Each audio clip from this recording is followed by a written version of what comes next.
2 3ค่ะจะขอสวัสดีพ่อแม่พี่น้องชาวบ้านสวนของข้าวกีฬาเรือเรือทุกท่านนะคะเมื่อมีตรงร้อยสิบปีที่ผ่านเดือนกุมภาพันธ์พศ2569นะคะ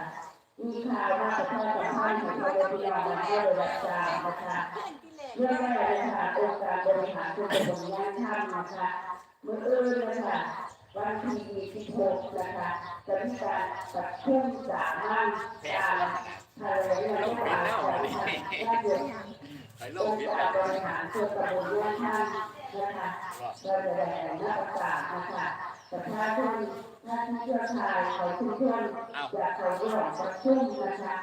ขอเชิญประชุมประชุมของ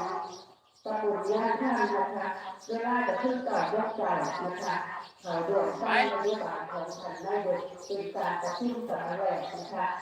ประเด็นที่2นะคะฟังผู้ใหญ่บ้านประกาศไปนำพี่น้อง เรื่องของท่านอำเภอนะคะจะเป็นงานบุญผลิตนะคะของจังหวัดระยองนะคะในวันที่6-8นะคะท่านอยากจะไปเที่ยวนะคะบุญผลิต